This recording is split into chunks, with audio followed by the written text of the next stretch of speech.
So is renting the new American dream? We've just learned that home ownership has fallen to a half-century low, but rent, well, continues to skyrocket. Real estate analyst, Jason Meister is here with the fallout. Jason, we've seen this trend coming. You and I have talked about it for a long time, and now it feels like people are actually trapped because if you got to pay rent, which is so much of your paycheck, you can never buy a house anyway, can you? That's right. Charles, it's a vicious cycle, and rents are on the rise because there's such a strong demand amongst the millennial generation.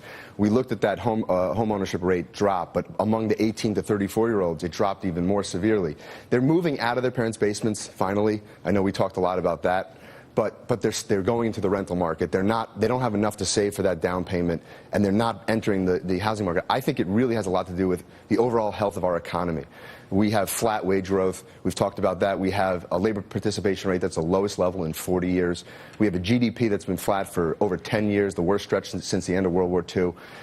We had our GDP numbers on Friday, a pathetic 1.2%. Right. That people pay for homes with their jobs, and the economy is just not there. So you're going to start to see this election come into focus on the housing market and the job picture. Now, the overall number, the home ownership number.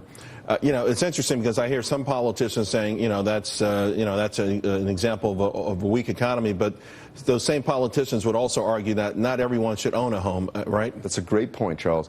If you look historically, from the end of World War II until the mid to late 90s, you'll see a home ownership rate that hovers above 50%, a little higher. When you saw Clinton sign the American Reinvestment Act, you saw the homeownership rate surge above 70%.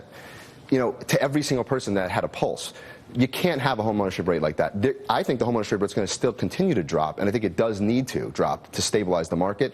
But having said that, I think the job market's going to have to pick up. Do you think, because you could get a sense that if someone like if Hillary Clinton were to win, you could see maybe more government intervention, for telling banks, hey, go to 3% down, go to no money down, and we got you back. We're seeing it. You got Fannie Mae and Freddie Mac. We'll just buy those loans. Right. We're seeing that already. We've seen it at the end of the Obama administration, dropping the deposits.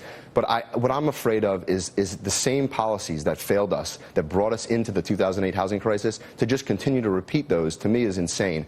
And I think we're going to, if Hillary is elected, I think housing policy will see a major intervention in the housing market, which is what brought us into the housing crisis. All right, Jason, thank you very much, man. It's just an ugly situation. Appreciate it.